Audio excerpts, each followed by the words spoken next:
شاہ عطار پر ہر آن رحمت کی نظر رکھنا، شاہ عطار پر ہر آن رحمت کی نظر رکھنا، کرے دن رات یہ سنت کی خدمت یا رسول اللہ۔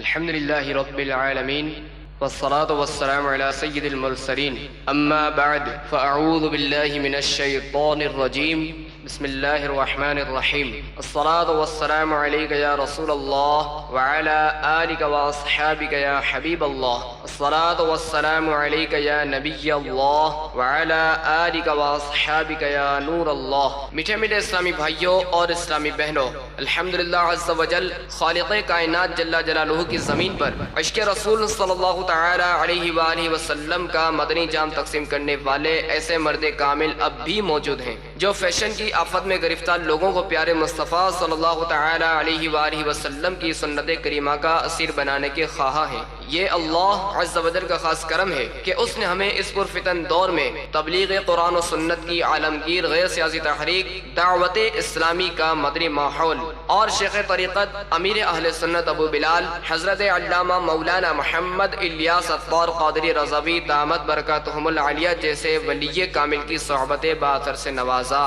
یقیناً امیر اہل سنت دامت برکاتہم العالیہ ان عظیم ہستیوں میں سے ایک ہیں جن کی مخلصانہ جد و جہد کی برکت سے ہزاروں نہیں بلکہ لاکھوں مسلمان بالخصوص نوجوان برائیوں سے تائب ہو کے نیکیوں کی راہ پر گامزن ہو چکے ہیں۔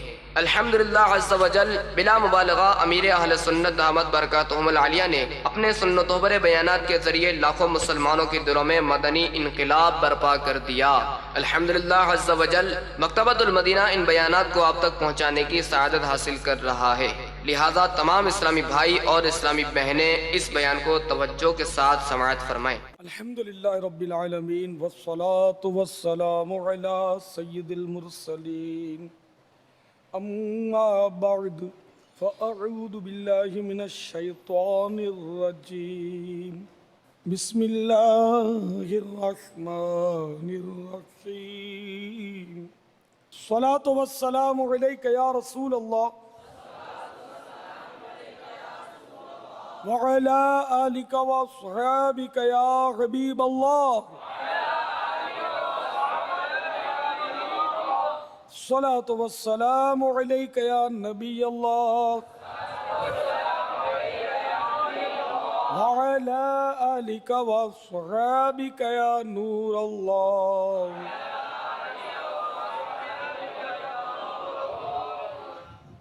پیارے پیارے اسلامی بھائیوں، اولیاء کرام آتے ہی رہے ہیں اور آتے بھی رہیں گے کہ ولایت کا دروازہ بند نہیں ہوا، نبوت کا دروازہ بند ہے اور وہ نہیں کھلے گا۔ ہمارے آقا مولا مدنی مصطفیٰ احمد مجتبیٰ صلی اللہ تعالی علیہ وسلم جو ہیں، آپ آخری نبی ہیں، اب کوئی نبی نہیں آئے گا، لیکن ولایت کا دروازہ اب بھی کھلا ہے اور ولی آتے رہیں گے۔ لیکن میرے آقا سیدنا غوث اعظم رضی اللہ تعالیٰ عنہ کی شان، عظمت، نشان کو میرے آقا نعمت امام اہل سنت عظیم البرکت امام احمد رضا خان علیہ رحمت الرحمن کے اس شعر سے سمجھیے۔ آپ فرماتے ہیں، جو ولی قبل تھے بعد ہوئے یا ہوں گے، جو ولی قبل تھے بعد ہوئے یا ہوں گے، سب ادب رکھتے ہیں دل میں میرے آقا تیرا۔ یعنی جو اولیاء گزر چکے وہ بھی، جو آپ کے بعد ہوئے وہ بھی، اور آئندہ جو آتے رہیں گے سب کے سب اے غوث اعظم آپ کا ادب کرتے ہی رہیں گے۔ تو ہمارے آقا غوث اعظم جو ہیں وہ سلطان الاولیاء، اور آپ کے بارے میں جتنی کرامات منقول ہیں اتنی کرامات کسی ولی سے منقول نہیں، اتنی کرامتیں آپ سے ظہور پذیر ہوئی ہیں، بلکہ آپ کی آمد ہی کرامت سے کم نہیں۔ صحیح بات تو یہ ہے کہ میں کتنا خوش نصیب ہوں کہ مجھے وہ مرشد ملا کہ جس کی آمد ہی کرامت ہے، یعنی آپ مادرزاد ولی ہیں۔ رمضان شریف کی چاند رات کو آپ کی ولادت ہوئی اور دن کو آپ نے دودھ نہیں پیا۔ چاند میں لوگوں کو تردد ہوا تو شہرا ہو چکا تھا کہ معلومات کرو کہ شریفوں کے گھر میں جو بچہ پیدا ہوا ہے، شریف جو ہے وہ اس دور میں سادات کرام کو کہتے تھے، بلکہ ہاشمی کو کہتے تھے، اور اب بھی غالباً ممالک عرب میں شریف جو ہے وہ سید زادے کو کہتے ہیں، اور سید ہم لوگ تو حسنین کریمین کی اولاد کو یہاں پر کہتے ہیں، لیکن وہاں غالباً سید جو ہے وہ جناب کو کہتے ہیں، یا سیدی، اے میرے آقا۔ تو سید مانے جناب، محترم، یا انگلش میں جیسے بولتے ہیں مسٹر، تو اس طرح وہ عربی میں عموماً سید کہتے ہیں، چاہے وہ حسنین کریمین کی اولاد نہ ہو، لیکن جو واقعی سید ہے سادات کرام سے، اس کو شریف کہتے ہیں۔ تو شریفوں کے گھرانے میں معلومات کی گئی کہ جو بچہ پیدا ہوا ہے اس نے دودھ پیا نہیں، تو ان کی ماں ام الخیر فاطمہ رضی اللہ تعالی عنہا نے لوگوں کو بتایا کہ سارے دن میں عبد القادر نے دودھ نہیں پیا۔ تو پورا مہینہ اس طرح گزر گیا ماہ رمضان کا، اور جب تک آپ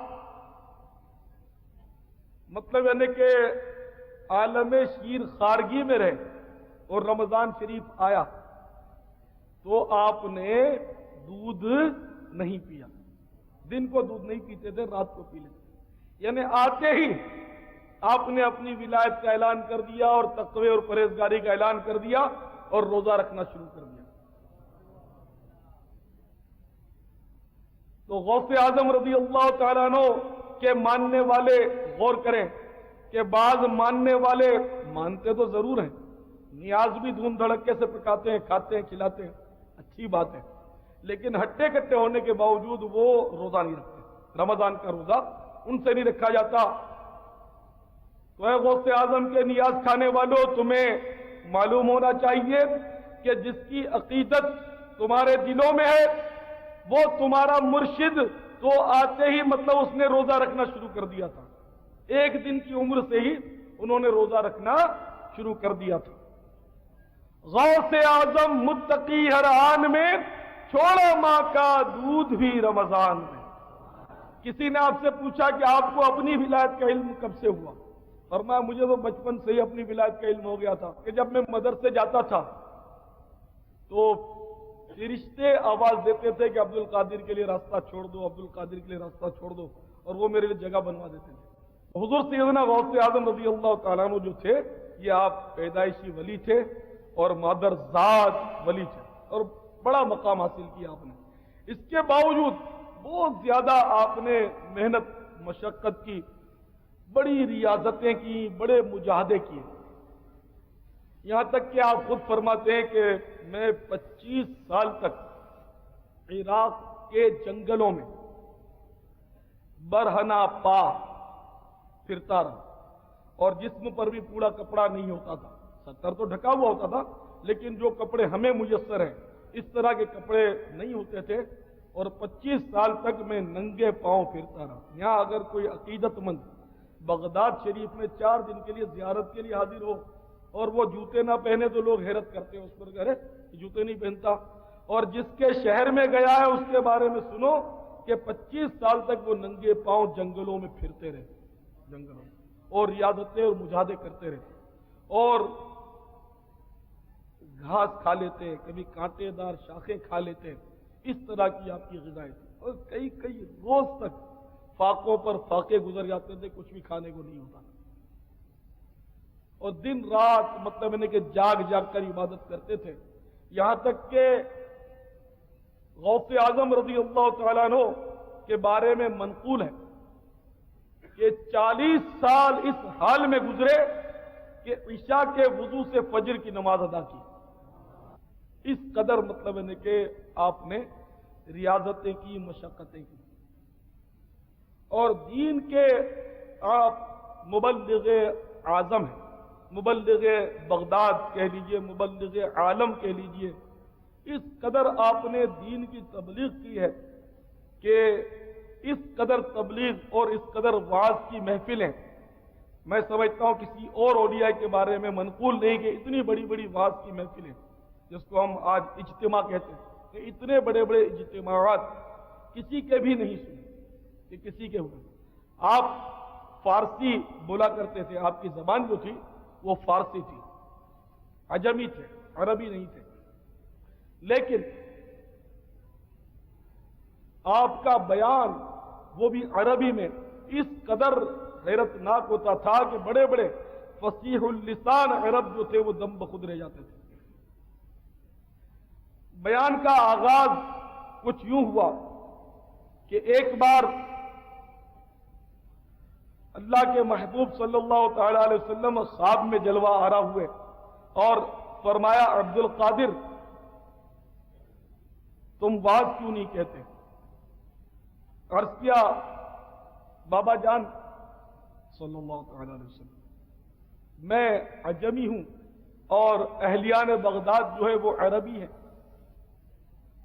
اور مجھے ڈر لگتا ہے کہ میں ان کے سامنے اگر عربی بولوں گا بھی تو شاید ہو سکتا ہے ایسی فصیح عربی نہ بول سکوں اور یہ خواہ مجھ پر مطلب ہے کہ لوگ ہنسیں کہ دیکھو رسول اللہ کا بیٹا ہو کر عربی بھی نہیں جانتا صلی اللہ علیہ وسلم. تو اللہ کے محبوب صلی اللہ علیہ وسلم نے ارشاد فرمایا کہ عبد القادر تم بیان کرو اور منہ کھولو. منہ کھلوایا اور 7 مرتبہ آپ کے منہ میں لعاب دہن ڈالا. لعاب دہن جس کو ہم تھوک بولتے ہیں، میرا آپ کا تھوک ہے نا، میرے آقا صلی اللہ علیہ وسلم کے مبارک تھوک کو، مقدس تھوک کو ہم ادباً کہیں گے لعاب دہن. اب دوسرے دن واز کرنے کے لیے بیٹھ گئے، لوگ بھی کچھ اکٹھے ہو گئے، لیکن اب پھر ہمت نہیں پڑ رہی اور منہ ہی نہیں کھل رہا، زبان ہی نہیں چل رہی. اسی عالم حیرت میں تھے کہ عین بیداری میں کیا دیکھتے ہیں کہ مولا علی مشکل کشا کرم اللہ وجہ الکریم تشریف لے آئے اور فرمانے لگے بیٹا واز کیوں نہیں کرتے؟ کہا ابا حضور ہمت ہی نہیں پڑتی. فرمایا اچھا منہ کھولو. پھر منہ کھولا تو مولا مشکل کشا نے 6 مرتبہ اپنا لعاب دہن ڈالا. تو عرض کیا سرکار نے تو 7 مرتبہ ڈالا تھا، آپ نے 6 مرتبہ کیوں ڈالا؟ تو مولا مشکل کشا نے فرمایا کہ چونکہ سرکار نے 7 مرتبہ ڈالا تو میں ان کی مثل تو ہوں نہیں، ان کی برابری تو کرنے سے رہا، تو اس لیے میں نے ادباً 6 مرتبہ ڈالا. اور بیٹا اب تم کلام کرو. چنانچہ حضور غوث اعظم رضی اللہ تعالیٰ عنہ نے بیان کیا. اس وقت آدمی تھوڑے تھے، بہرحال آپ نے بیان کیا. بس وہ پہلا جو اجتماع ہوا تھا بغداد شریف میں، اس کا تہلکہ پڑ گیا پورے بغداد میں. اتنا لوگوں پر اثر ہوا، اتنا ہوا کہ ہر طرف شورا ہو گیا کہ شیخ عبد القادر جیلانی تو بہت پائے کے مقرر ہیں اور بڑے زبردست مبلغ ہیں. چنانچہ پھر دوبارہ جب باز ہوا تو پبلک بڑھ گئی. اب اس طرح بڑھتی چلی گئی یہاں تک کہ 70 ہزار کا اجتماع ہونے لگ گیا. اچھا اب ان دنوں میں لاؤڈ اسپیکر کا انتظام تو ہوتا نہیں تھا. اب تو مطلب ہے کہ 35 آدمی بیٹھے ہوتے ہیں اور مقرر لاؤڈ اسپیکر پر لگا ہوا ہوتا ہے نا، لیکن وہ تو 70 ہزار کا مجمع اور اسپیکر نہیں. تو اللہ تعالیٰ نے حضور سیدنا غوث اعظم رضی اللہ تعالیٰ عنہ کی آواز میں وہ تاثیر پیدا فرما دی کہ آپ کی آواز بغیر کسی سائنسی آلے کی محتاجی کے، جس طرح پہلا آدمی سن رہا تھا اس طرح آخر کا آدمی بھی سن لیتا تھا. یعنی آپ کی آواز پوری مطلب ہے کہ پورے اجتماع میں یکساں سنائی دیتی تھی اور کوئی اسپیکر کی گڑبڑ والے مسئلے بھی نہیں ہوتے تھے. ابھی بجلی فیل ہو جائے تو میری آواز ختم، تو پیچھے والے اونچے ہو کر بیچارے دیکھیں گے اور اونچے نیچے ہو. اچھا بلکہ مجھے کہنے دیجئے کہ ظاہری طور پر تو 70 ہزار کا اجتماع سنتا تھا، لیکن باطنی طور پر دنیا کے کونے کونے میں اولیاء کرام آپ کے واعظ کو سنتے تھے. اس کے بھی کئی دلائل ہیں. اس کی روایتیں ملتی ہیں کہ اولیاء کرام اپنے اپنے آستانوں پر مریدوں کو جمع کر کے حضور غوث پاک کا واز سنتے تھے. یہ روایتیں میں نے پڑھی ہیں. اولیاء کرام دنیا کے کونے کونے میں ان کا واز سنتے تھے. اب سائنسی کنیکشن کے ذریعے جیسے کہ بیان ریلے ہوتا ہے مکہ مکرمہ سے مدینہ طیبہ سے، جب میں شرف یاب ہوتا ہوں وہاں کی زیارت سے، تو آپ بھائیوں کی خدمت میں کچھ نہ کچھ مجھے بیان کرنے کا موقع ملتا ہے اور وہاں سے بیان ریلے ہوتا ہے ٹیلی فون پر. آپ کو پتا ہوگا، ہزاروں بھائیوں کو پتا ہے. تو حضور کو ہمارا سائنسی کنیکشن کے ذریعے بیان ریلے ہوتا ہے. تو اللہ کے ولیوں کے سردار غوث اعظم رضی اللہ تعالیٰ عنہ کا بیان جو تھا وہ روحانی کنیکشن کے ذریعے دنیا کے کونے کونے میں ریلے ہوتا تھا. اللہ سائنسی کنیکشن کو ویسے فوراً لوگ مان لیتے. میری آواز آپ مدینے سے سنتے ہیں، مکہ شریف سے سنتے، کوئی تعجب نہیں کرتا، فوراً تسلیم کر لیتا. حالانکہ ہزار میل جو ہے وہ مکہ مدینہ دور ہے اور یہاں کے اسپیکر سے وہاں کا تار جوائنٹ نہیں ہے. تار تو اتنی لمبی نہیں ہے. ایک سائنسی تھیوری ہے جس کے ذریعے سے وہ ہوا میں سے میری آواز کو کیچ کر کے آپ کو سنا دیتے ہیں. اس میں کوئی میرا کمال نہیں ہوتا. ہمیں بغیر فون کے بولوں مدینے سے اور گلزار حبیب میں آپ لوگ سنیں تو پھر اس کو کمال کہا جائے گا. تو میں ایسا نہیں کرتا. میں تو ٹیلی فون کی لائن میں لگتا ہوں، پھر کہیں جا کر آپ مخاطب ہونے کی مجھے توفیق نصیب ہوتی ہے. لیکن ہمارے آقا غوث اعظم رضی اللہ تعالیٰ عنہ بغیر کسی کنیکشن کے سب کو سنا دیتے تھے. تو یہ آپ کی کرامت تھی حضور سیدنا غوث اعظم کی. تو یہ باتیں اب تو سائنس نے بڑی ترقی کر لی ہے. تو سائنس کہیں کہیں ہمارے لیے بڑا مطلب ہے کہ ممد و معاون ہو جاتا ہے کہیں کہیں.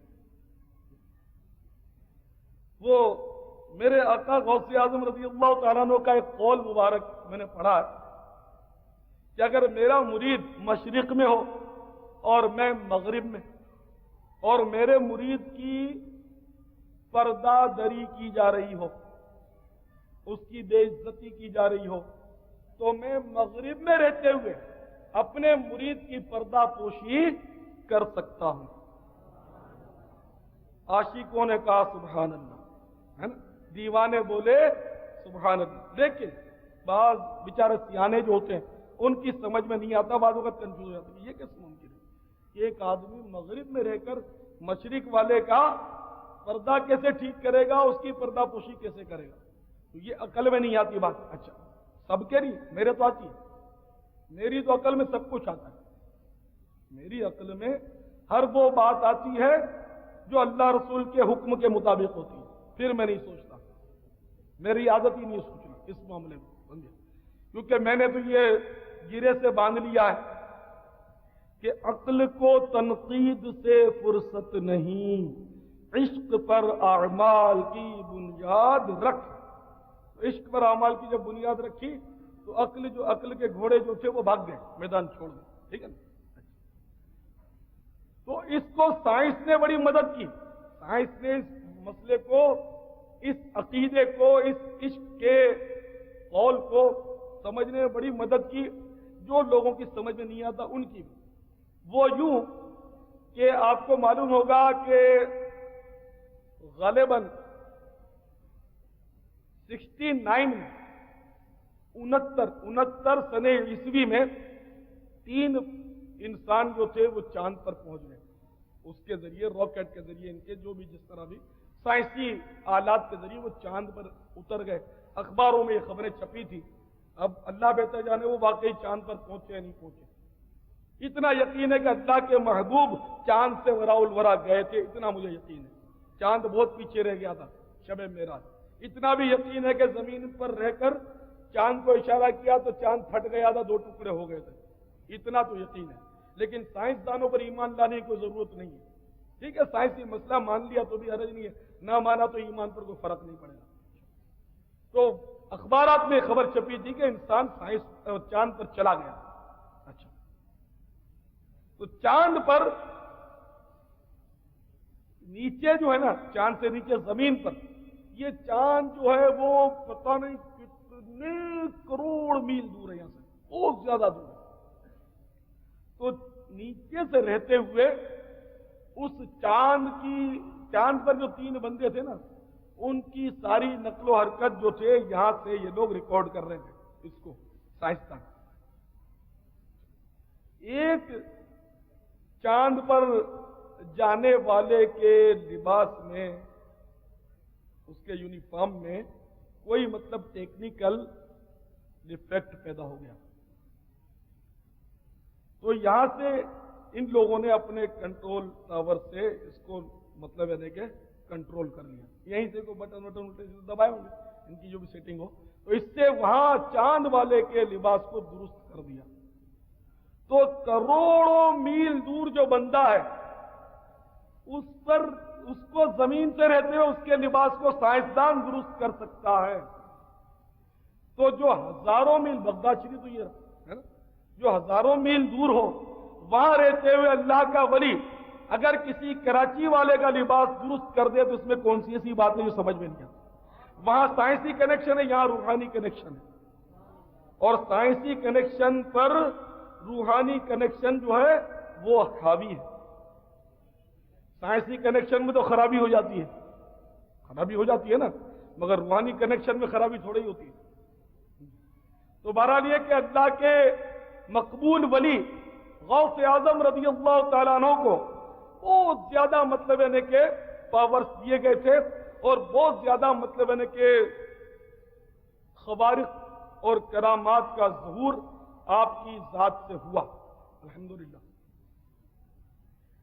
تو آپ کے بیان اور مواعظ کا میں عرض کر رہا تھا کہ آپ کے اجتماع بہت زیادہ کثیر ہوتے تھے، اور اس قدر پر اثر ہوتے تھے کہ اولیاء کرام سے ہی منقول ہے کہ کوئی ایسی مجلس نہ ہوتی تھی، کوئی ایسا اجتماع آپ کا نہ ہوتا تھا کہ جن میں کچھ نہ کچھ یہود و نصارا مسلمان نہ ہو جائے، اور فساق و فجار کی تو کوئی تعداد نہیں تھی، اتنے اس بیان میں توبہ کر لیتے تھے۔ اور عموماً ہر مجلس میں، ہر اجتماع میں دو تین جنازے اٹھتے تھے، لوگ اپنے کپڑے پھاڑ دیتے تھے اور وہاں سے مجلس میں سے جنازے اٹھتے تھے۔ یہاں تک کہ ایک بار کچھ اجتماع میں لوگوں میں سستی پائی گئی، کہ توجہ نہیں تھی، ذرا سستی پائی گئی، بے کیفیت سی تھی، تو حضور غوث اعظم رضی اللہ تعالیٰ عنہ کو جلال آیا، اور آپ نے عربی میں 2 اشعار پڑھے، 2 اشعار، بس اشعار کا پڑھنا تھا، اور پبلک جو تھی اس میں ایک جان بلند ہوا، چیخ و پکار مچی، اور اتنا مطلب لوگوں پر حال طاری ہوا کہ اس میں سے بھی 2-3 آدمیوں نے دم توڑ دیا۔ آپ حضور غوث اعظم رضی اللہ تعالیٰ عنہ کے اجتماعات کا حال پڑھیں مستند کتابوں میں، تو آپ کو پتا چلے گا کہ ان کے تو کوئی اجتماع ایسا نہیں ہوتا تھا کہ اس سے جنازے نہ اٹھے، بے ہوش تو نہ جانے کتنے لوگ ہو جاتے تھے، بہت سارے لوگ آپ کے اجتماع میں بے ہوش ہو جاتے تھے۔ مثلا ایک مرتبہ آپ کے واعظ میں 100 علماء بغداد آئے آپ کی خدمت میں، آپ کے واعظ میں 100 بغداد کے علماء آئے چیک کرنے کے لیے، کیونکہ یہ حقیقت ہے کہ جو بھی اہل حق ہوتے ہیں اور جنہوں نے بھی دین کی خدمت کا بیڑا اٹھایا جب بھی، تو ان کی مخالفت کی گئی، غوث پاک کی مخالفت بھی ہوئی، تو ان کے بھی کچھ لوگ مخالف ضرور تھے۔ 100 کے 100 علماء نے اپنے اپنے ذہن میں ایک سوال وہ منتخب کیا تھا کہ میں یہ سوال کروں گا، میں یہ سوال کروں گا، میں یہ سوال کروں گا، دیکھو یہ کیا جواب دیتے ہیں، تو پتا تو چلے کہ مطلب یہ کتنے مبلغ ہیں۔ تو یہ آگے حضور غوث پاک رضی اللہ تعالیٰ عنہ تو آپ کو پتا ہے روشن ضمیر سے دل کے حال جانتے تھے، پتا چل گیا کہ یہ 100 مولانا آئے ہوئے ہیں امتحان کرنے کے لیے، تو آپ نے ان کو دیکھتے ہی اپنے سر اقدس کو جھکا لیا، مراقبہ کیا۔ جیسے ہی آپ نے سر مبارک کو جھکایا، آپ کے سینہ اقدس سے ایک نور کی شعاع نکلی، اور جس نے دیکھا جس کو اللہ نے دکھا دیکھا، کہ یہ چیزیں سب کو نظر نہیں آتی. اور وہ شعاع گزرتے گزرتے، وہ نور کی کرن جو تھی، لائٹ جو تھی، وہ گزرتے گزرتے ان 100 کے 100 علماء کے سینے سے ٹکرائی. سب کے سینے سے وہ گزرتی گئی. اب جس کے سینے سے وہ شعاع گزرتی وہ تو حیران اور مضطر ہو جاتا. تو اس طرح مطلب ان پر ایک جذب کی سی، ان پر کیفیت طاری ہوئی. اور اب سب کے سب لگے چلا رہے، چیخ و پکار انہوں نے مچا دی. اور اس قدر ہیجان بڑھا ان کے اندر، ان سب نے کپڑے اپنے پھاڑنے شروع کر دیے وجد کے عالم میں. اور امام ابھی سر سے اتار دیا اور بالکل ننگے سر ہو گئے.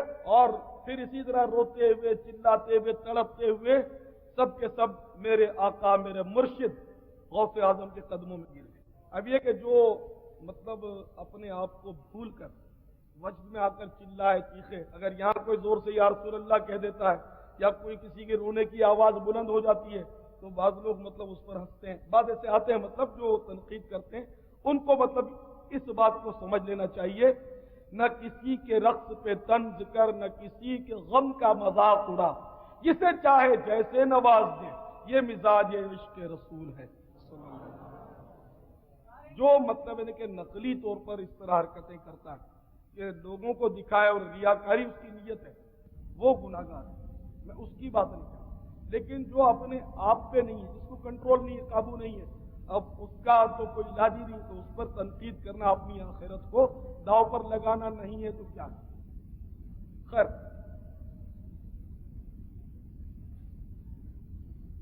پھر میرے آقا، میرے مرشد غوث اعظم رضی اللہ تعالیٰ عنہ نے ان سب علماء کو باری باری اپنے سینے پاک سے لگایا، اپنے سینے سے لگایا، اور سینے سے لگاتے جاتے اور فرماتے کہ سن، تیرا سوال یہ، اس کا جواب یہ. وہ تو اپنے حال میں مست ہیں، انہوں نے تو اظہار نہیں کیا، لیکن میرے آقا روشن ضمیر ہیں، دلوں کے حالات دیکھ رہے ہیں. فرمایا کہ سن، تیرا سوال یہ، تیرا جواب یہ. پھر دوسرے کو پکڑتے اس کو سینے سے لگاتے. یہ ایک اصلاح ہو رہی ہے. اگر آپ چاہتے تو ان مولویوں کو ڈانٹ کے بھگا دیتے، ان کے پیچھے اپنے مریدوں کو لگا دیتے، مار مار کے ان کو مطلب بھگا دیں. جیسے آج کل تو معاذ اللہ ایسے ہی دور ہے کہ اگر ہم کسی سے الجھ جائیں تو وہ اپنے ساتھیوں کو اشارہ کر دے گا کہ اس کو ذرا دروازے تک پہنچا کر آؤ. تو وہ نہیں چاہتا. امام ہمارے آقا جو تھے وہ تو مبلغ تھے، اور مبلغ ایسا نہیں ہوتا. جس کو دین کا درد ہوتا ہے وہ اپنے مد مقابل وہ مطلب یعنی کہ دلیل نہیں کرتا بلکہ ان کی اصلاح کرتا ہے. تو میرے آقا غوث اعظم رضی اللہ تعالیٰ عنہ نے اپنی کرامات سے ان کو مطلب مات کیا، اور ایک ایک کو سینے سے لگاتے گئے، اس کا سوال بتاتے گئے، اس کو جواب بھی سناتے گئے.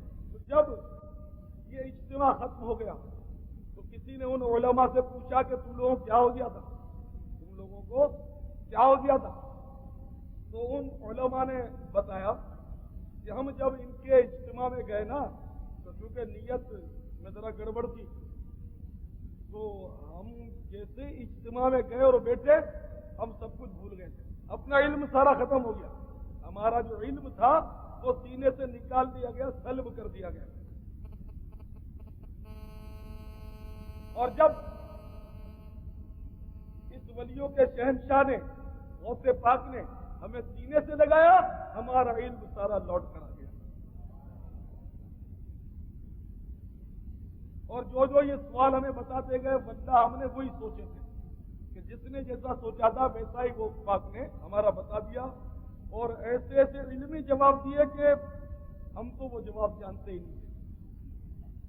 تو یہ میرے غوث اعظم رضی اللہ تعالیٰ کی شان تھی کہ اس طرح مطلب آپ نے اپنے بیانات کے ذریعے، کرامات کے ذریعے، حسن اخلاق کے ذریعے آپ نے اللہ کے دین کو پھیلایا اور اسلام کی تبلیغ کی. بے شمار چور آپ کی بارگاہ میں آتے، توبہ کرتے، اور بہتروں کو آپ نے ولایت کے منصب پر متمکن کر دیا. بہت سے لٹیرے اور ڈاکو آپ کے ہاتھ پر صاحب ہوئے، اور بہت سارے فاسق اور فاجر اور بے نمازی قسم کے لوگ جو تھے وہ آپ کے پاس آ کر توبہ کرتے اور نیک مسلمان بن جاتے.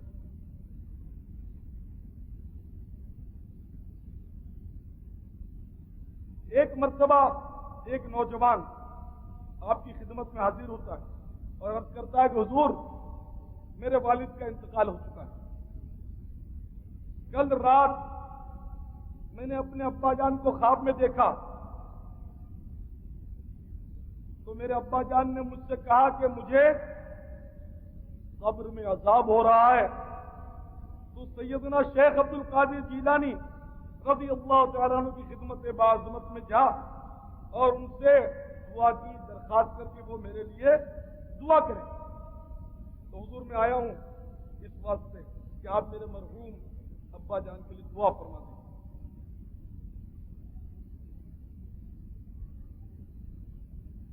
تو سیدنا غوث اعظم رضی اللہ تعالیٰ عنہ نے اس نوجوان سے فرمایا کہ کیا تیرے والد میرے مدرسے سے گزرے؟ اس نے جواب دیا جی حضور وہ گزرے. آپ خاموش ہو. وہ نوجوان چلا گیا. دوسرے دن پھر حاضر ہوا اور عرض کیا حضور آج میں نے اپنے ابا جان کو خواب میں دیکھا تو بڑے خوش تھے اور سبز لباس انہوں نے پہنا ہوا تھا اور مجھے بتایا کہ شیخ عبد القادر جیلانی کی برکت سے مجھ سے عذاب بھی دور کر دیا گیا ہے اور یہ جنت کا سبز لباس بھی پہنا دیا گیا ہے. سبز امامہ کا تاج سجانے والوں تمہیں مبارک ہو. حدیثوں میں آتا ہے کہ جنت کے لباسوں میں سے سبز لباس بھی ہے. تو انشاءاللہ ہم جنت میں بھی یہ سبز امامہ بھی سجائیں گے اور سبز لباس بھی پہنیں گے انشاءاللہ. تو کتنے خوش نصیب ہیں سبز امامہ کا تاج سجانے والے کے جو یہاں ماشاءاللہ سبز امامے سجائے ہوئے ہیں. اور بیچارے کتنے محروم ایسے بھی بیٹھے ہیں کہ جنہوں نے امامائی سر پہ نہیں پہنا. اس سنت سے مطلب بیچارے محروم ہیں. تو اللہ تعالیٰ کسی کو امام شریف کے تاج سے محروم نہ کرے, سب کو امامے کا تاج نصیب فرمائے.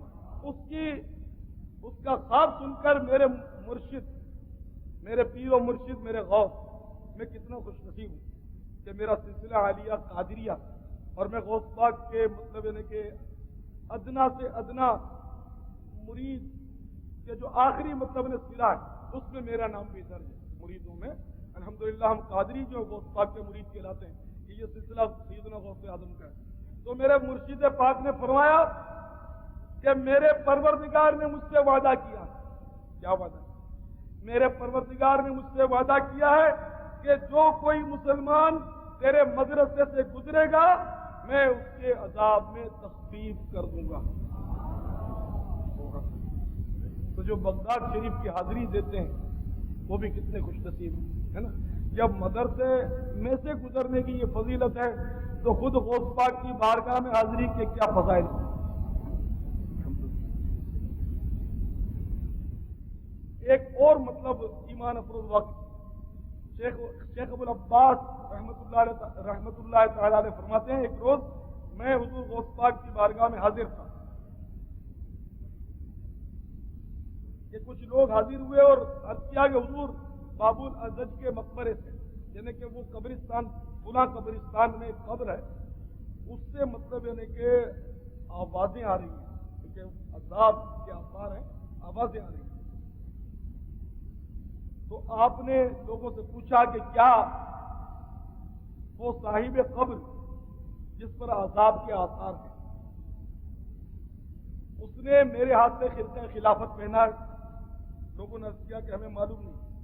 آپ نے پوچھا کیا وہ میری مجلس میں کبھی آیا ہے, میرے بیان میں, میرے وعظ میں, کبھی مجلس میں یا میرے پاس آ کر میری صحبت میں بیٹھا میری مجلس میں وہ کبھی آیا ہے؟ لوگوں نے جواب دیا کہ ہمیں معلوم نہیں. آپ نے دریافت کیا کیا اس نے کبھی میرے ساتھ کھانا کھایا ہے؟ لوگوں نے وہی جواب دیا ہمیں معلوم نہیں. آپ نے پوچھا کیا کبھی میرے پیچھے اس نے نماز پڑھی ہے؟ لوگوں نے کہا یہ بھی معلوم نہیں. تو آپ نے ارشاد فرمایا کہ ایسا کوتاہی کرنے والا نقصان میں ہے. یعنی بغداد شریف میں رہتے ہوئے نہ کبھی اس نے میری صحبت اختیار کی, نہ میرا بیان سنا, نہ میرے ساتھ کبھی کھانا کھایا, نہ میرے پیچھے کبھی نماز بھی پڑھی. اتنا مجھ سے وہ دور رہا بغداد میں رہتے ہوئے. تو وہ تو مطلب ہے کہ جس نے ایسا کیا وہ تو بڑے نقصان میں رہا۔ اس کے بعد میرے آقا، میرے مرشد، میرے پیر نے اپنا سر مبارک جھکا دیا۔ جب سر مبارک جھکایا تو آپ پر ہیبت اور وقار کے آثار نمایاں ہوئے۔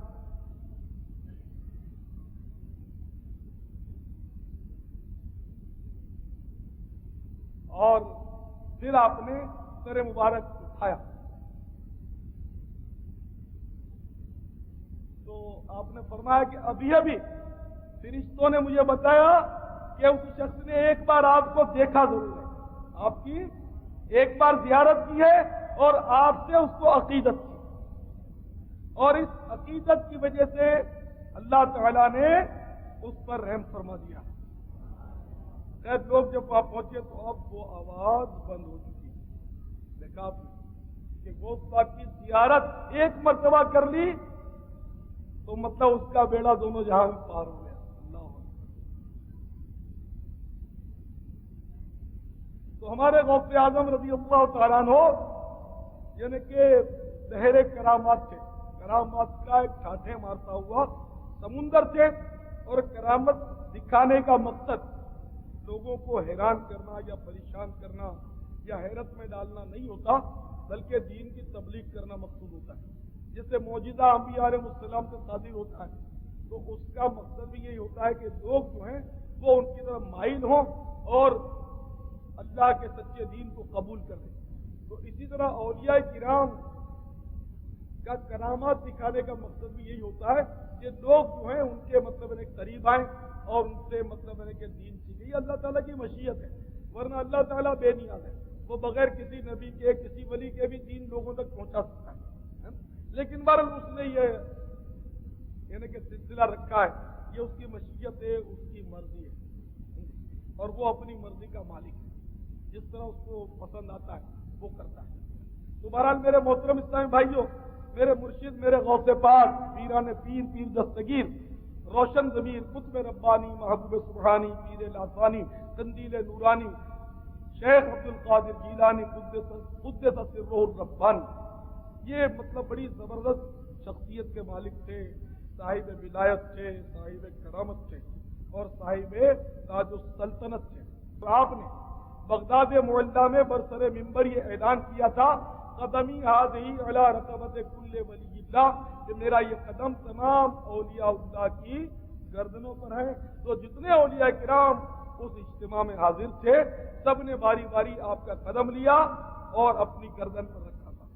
حضور سیدنا خواجہ غریب نواز معین الدین حسن سنجری رحمۃ اللہ تعالی علیہ خراسان کے پہاڑوں میں اس وقت عبادت کر رہے تھے، تو وہاں بھی ریلے ہوتا تھا اس وقت کا بیان خراسان میں، تو خراسان کے پہاڑ کے اس غار میں بھی یہ ارشاد سنا جب غریب نواز نے، تو بڑی عقیدت سے سر جھکا دیا اور عرض کرنے لگے، بل علی عینی و علی راسی، نہ صرف گردن پر بلکہ علی عینی میری آنکھوں پر، علی راسی میرے سر پر۔ تو اس طرح مطلب ہے کہ غریب نواز نے بھی آپ کا سر اقدس کیا۔ تو جو ولی قبل کے بعد ہوئے یا ہوں گے سب ادب رکھتے ہیں دل میں میرے آقا سے۔ ایک اور ایمان افروز واقعہ آپ کو سناؤں۔ آپ کے استاذ المحترم حضرت شیخ حماد رضی اللہ تعالیٰ بڑے پائے کے ولی، بہت ہی زبردست ولی تھے۔ ایک بار حضور سیدنا غوث اعظم رضی اللہ تعالیٰ عنہ اپنے مریدین کے ساتھ قبرستان سے گزرے جہاں شیخ حماد کا مزار تھا، وہاں آپ جو تھے وہ ٹھہر گئے اور دیر تک کھڑے رہے، صبح چلے تھے دیر تک کھڑے رہے، یہاں تک کہ سورج کافی نکل آیا اور دھوپ بڑی تیز ہو گئی۔ بہت ایمان افروز واقعہ ہے، آپ کا ایمان تازہ ہو جائے گا۔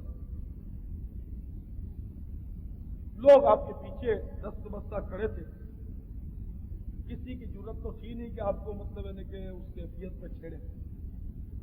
پھر آپ جب واپس لوٹے تو آپ کے چہرے پر بشاشت کے آثار نمایاں تھے، خوش تھے، اطمینان کی کیفیت تھی۔ تو آپ سے جب کیفیت سے باہر آ گئے تو پوچھا گیا کہ کہ حضور اتنا طویل قیام آپ نے کیوں فرمایا؟ تو ارشاد فرمایا کہ 15 شعبان المعظم 499 سنہ ہجری کا دن تھا اور روز جمعہ تھا. ہم جمعے کی نماز ہمارے استاد سے شیخ حماد، میرا جوانی کا عالم تھا، تو ہم اپنے استاد محترم کے ساتھ جمعے کی نماز کے لیے جا رہے تھے. سردیوں کی سخت سردیوں کا موسم تھا. تو استاد محترم نے مجھے نہر میں دھکا دے دیا. نہر سے گزرے اور دھکا دے دیا. اب میں پانی میں گر گیا، ہاتھ میں کتابیں بھی تھیں، تو کتابوں والا ہاتھ تو میں نے اونچے کر لیا، بچا لی کتابیں کسی طرح بھی، اور میں نے جو تھا وہ جمعے کے غسل کی نیت کر لی. جب میں گر گیا تو جمعے کے غسل کی نیت کر لی، ڈبکیاں مار کر کے میں نکل آیا. تو ہمارے استاد جی اور جتنے ساتھی تھے وہ سب جا چکے تھے، اور میرا صوف کا موٹا سا لباس تھا وہ سب پانی میں بھیگ گیا. اب اس کو میں نے جوں توں نچوڑا اور اسی کو پہنا، اور بہت سردی سے کپ کپاتا ہوا میں گیا. تو ساتھی جو تھے وہ ہنسنے لگے، مذاق کرنے لگے، دوستانہ ماحول تھا. تو شیخ حماد رضی اللہ تعالیٰ عنہ نے فرمایا کہ تم ہنسو مت، میں نے عبد القادر کے امتحان کے طور پر اس کو نہر میں ڈالا تھا، امتحان کے لیے. اور یہ ماشاءاللہ بہت ثابت قدم. آپ لوگوں نے عراق کی سردی غالباً دیکھی نہیں ہوگی، میں نے دیکھی عراق کی سردی. اتنی سخت سردی عراق کی میں نے بہرحال کبھی زندگی میں اتنی سردی نہیں دیکھی. حالانکہ رجب شریف کا مہینہ تھا، ایک بار میں گیا تھا جب ظہر کا وضو ہم نے موصل میں کیا تھا. ظہر کا وضو وہ بھی یادگار وضو تھا. اتنا ایمان سے ٹھنڈا پانی، یعنی کہ منہ پر پانی ڈالتے تھے تو سمجھ نہیں آتی تھی کہ پانی منہ پر ہم ڈال بھی رہے ہیں، سن ہو جاتے تھے. اب فرماتے ہیں کہ وہ واقعہ ہوا تھا. میں نے اپنے استاد شیخ حماد رضی اللہ تعالیٰ عنہ کو قبر میں دیکھا کہ ان پر ہیرے اور جواہرات سے مرصع لباس ہے، سر پر یاقوت کا تاج ہے، ہاتھوں میں سونے کے کنگن ہیں، کہ یہ سب یعنی کہ جنت کی نعمتیں ہیں. سونا مرد پر اس لیے حرام ہے کہ یہ جنت میں ان کو دیا جائے گا. جنت میں سونا ملے گا اور ریشم بھی ملے گا مرد. یہاں پرہیز کر لیجئے، وہاں ملے گا. یہاں جو سونے کے لاکٹ اور زنجیریں پہنتے ہیں نا، سونے کی انگوٹھیاں چڑھا لیتے ہیں مرد، تو ان بھائیوں کو سوچنا چاہیے کہ حدیث پاک میں آتا ہے، ترمذی شریف کی حدیث ہے، کہ جو مرد سونے کا زیور اپنے جسم پر پہنے گا مرنے کے بعد وہ آگ بنا دیا جائے گا. تو ابھی یہ سونے کی زنجیریں اتار دو، بلکہ امیٹیشن زنجیریں بھی نہیں پہن سکتے. کسی بھی دھات کی زنجیر مرد نہیں پہن سکتا. صرف چاندی کی انگوٹھی، وہ بھی ایک، مرد کے لیے چاندی کی ایک انگوٹھی جائز ہے. وہ بھی کیسے؟ غور سے سنو. چاندی کی ایک انگوٹھی جس کا وزن 4.5 ماشے سے کم ہو، پورے بھی نہ ہو، 4.5 ماشے سے کم ہونا ضروری ہے. 4.25 ماشے ہو، 4 ہو، 3 ہو، 2.5 ہو، 3.5 ہو، جو بھی 4.5 ماشے سے کم وزن چاندی. اس میں ایک نگ ہونا چاہیے. نگ کا وزن چاہے کتنا ہی ہو اس کی قید نہیں. ایک نگ ہو، ایک سے زیادہ نگ نہ ہو، بغیر نگ کی بھی نہ ہو، ایک نگ ہونا چاہیے. تو صرف یہ انگوٹھی پہن سکتا ہے مرد. اس کے علاوہ اور کسی دھات کی انگوٹھی نہیں پہن سکتے. چاندی کی بھی ایک سے زیادہ نہیں پہن سکتے. آپ بولیں کہ 2 ماشے کی 2 بنا لی تو 4.5 سے کم 2 نہیں چلے گی. چاندی کا چھلا بھی نہیں چلے گا، لوہے کا چھلا بھی نہیں چلے گا. یہ طرح طرح کے لوہے کے اور چھلے لوگ پہنتے ہیں، پوچھتے ہیں، بولتے ہیں مدینے سے آیا ہے. تو بھائی اس کے پہننے کا حکم بھی مدینے سے آیا یا نہیں؟ مدینے والے نے پہننے کی اجازت بھی دی یا نہیں؟ یہ تو پوچھو. ہم حج کے سفینے میں تھے نا، ابھی حج کے سفینے میں، تو حج کے سفینے میں یار لوگوں نے رنگین ٹی وی بھی اٹھائے تھے. تو آپ کہیں گے جی مدینے سے ٹی وی آیا، اس میں تو ڈرامہ دیکھنا چاہیے. معاذ اللہ، ایسا نہیں ہے نا. تو وہاں کا کہہ کر پہننا یہ تو زیادہ جرم ہوا کہ ان کا حکم اس قدر ٹھکرا رہے ہو کہ وہاں کا پہن لیتے ہو. وہاں کا تو بالکل ہی مطلب وہاں سے تو اور بھی بچنا چاہیے گناہ کی چیزوں سے، ہے نا. چھلا بھی پہننا یہ جائز. تو بہرحال وہ قبر میں تو ٹھیک ہے، قیامت وہ جنت میں ٹھیک ہے، وہ تو سونا ملے گا ہی ملے گا، ریشم بھی ملے گا مرد کو. اچھا، تو وہ سونے کے کنگن بھی ہاتھ میں پہنے ہوئے تھے، پاؤں میں سونے کے پاپوش تھے، نالین سونے کے تھے۔ استاد محترم حضرت سیدنا حماد رضی اللہ تعالیٰ عنہ کے دیکھیں، وہ سیدھا ہاتھ جو تھا نا وہ ہلا نہیں سکتے تھے۔ شیخ حماد کا سیدھا ہاتھ شل تھا، وہ مفلوج تھا۔ تو میں نے پوچھا، میں نے پوچھا کہ یا استادی یہ آپ کا ہاتھ مبارک کیوں مفلوج ہے، یہ ہلتا کیوں نہیں؟ تو پھر آپ نے فرمایا کہ اس دن میں نے تم کو جو اسی ہاتھ سے دھکا دیا تھا نہر میں، تو وہ قبر میں پہنچ کر پتا چلا اور یہ ہاتھ میرا شل ہے۔ ہمیں عبد القادر تو معاف کر دے، مجھے تو معاف کر دے اور اللہ کی بارگاہ میں دعا کر دے، تو پھر یہ ہاتھ بھی میرا چل پڑے گا۔ چنانچہ غوث پاک رضی اللہ تعالیٰ نے فرمایا کہ میں نے دیر تک جو کھڑا تھا نا، تو اسی وجہ سے کھڑا تھا اور اللہ کی بارگاہ میں اپنے استاد کی سفارش کر رہا تھا اور ان کے لیے دعا کر رہا تھا۔ بالآخر اللہ تعالیٰ نے میری دعا قبول کر لی اور میرے استاد کا ہاتھ ٹھیک ہو گیا اور انہوں نے مجھے سیدھے ہاتھ سے مصافحہ بھی کر لیا۔ اور جب میں دعا کر رہا تھا اس وقت 5000 اولیاء کرام اپنی اپنی قبروں میں میری دعا پر آمین کہہ رہے تھے، اور دعا کا اتنا زبردست اجتماع ہو گیا کسی کو پتا بھی نہیں۔ سبحان اللہ۔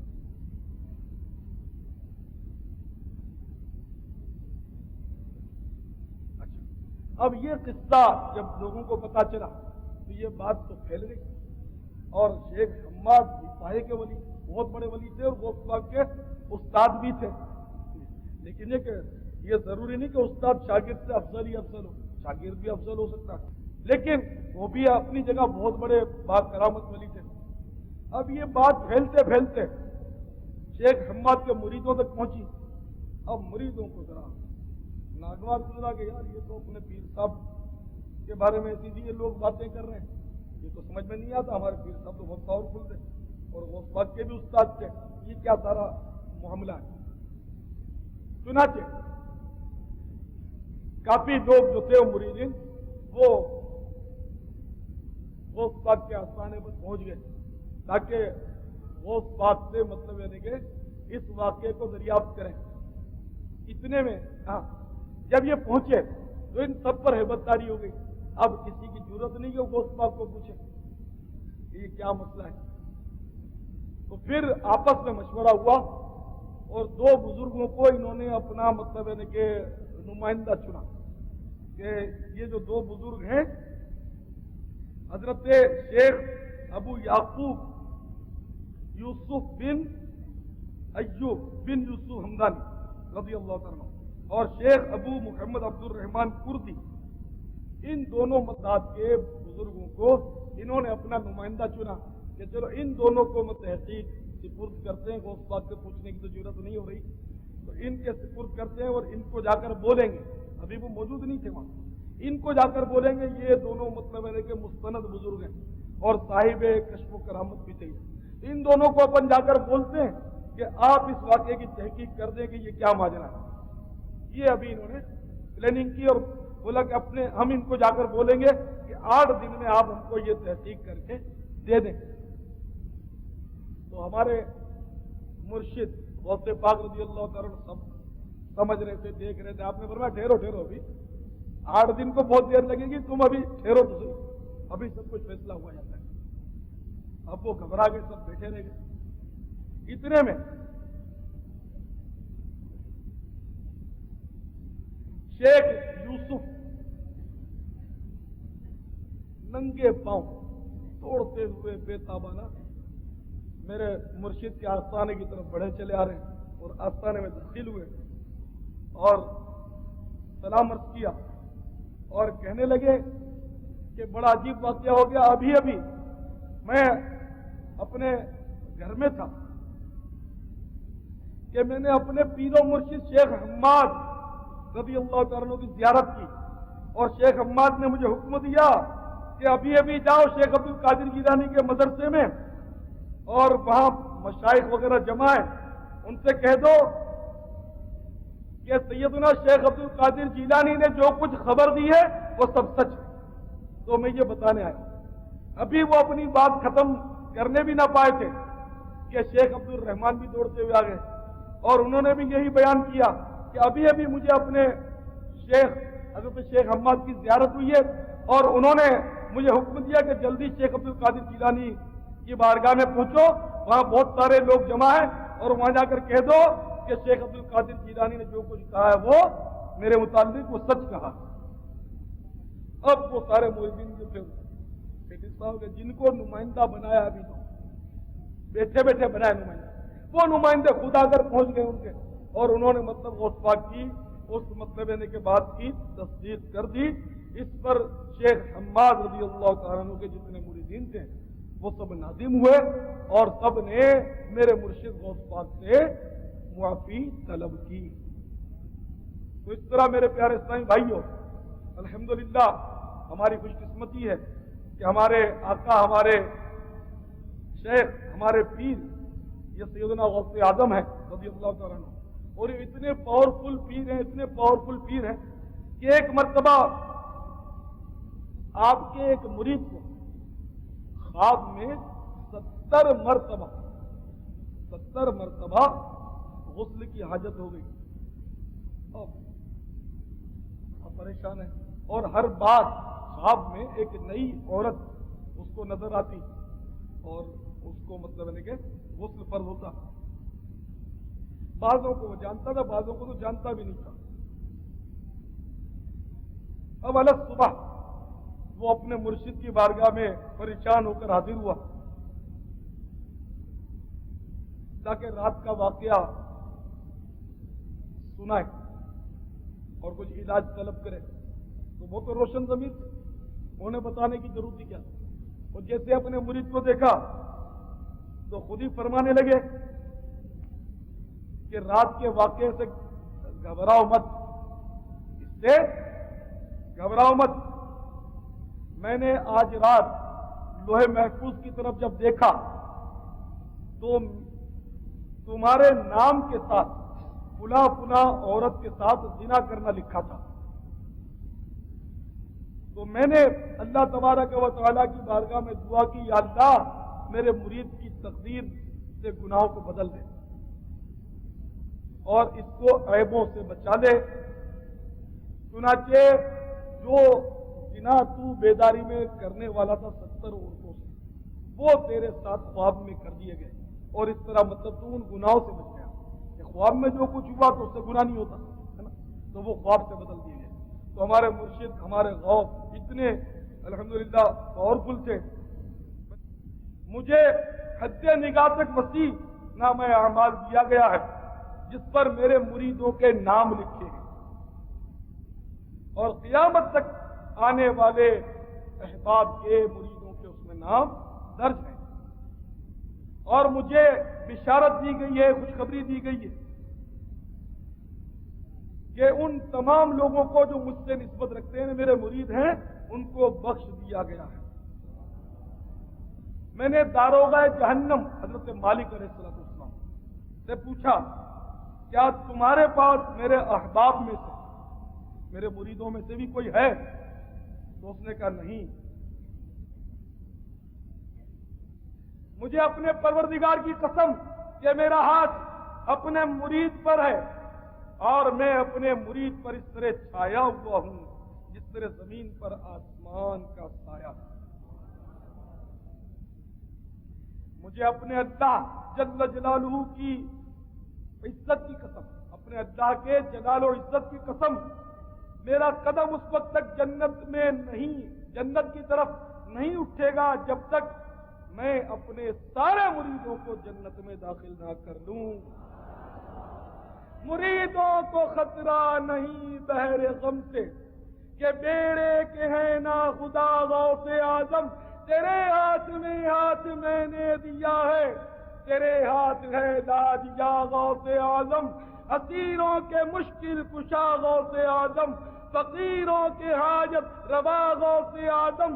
سروں پر جسے لیتے ہیں تاج والے, تمہارا قدم ہے وہ یا غوث اعظم. قسم ہے کہ مشکل کو مشکل نہ پایا، قسم ہے کہ مشکل کو مشکل نہ پایا، کہا ہم نے جس وقت یا غوث اعظم ادر میں پیا میری دولت نیا، بچا غوث اعظم، بچا غوث اعظم، کہوں کہے کس سے حسن، کہے کس سے جا کر حسن اپنے دل کی، سنے کون تیرے سوا غوث اعظم۔ تیرا شکر مولا دیا مدنی ماخا۔ پاپا یہ تھال رکھتے وقت کیا نیت ہونی چاہیے؟ میں نے وہ دل جوئی کی نیت کی ہوئی ہے، دل جوئی کی اس طرح نیت۔ بھائیوں دل جوئی کروں گا۔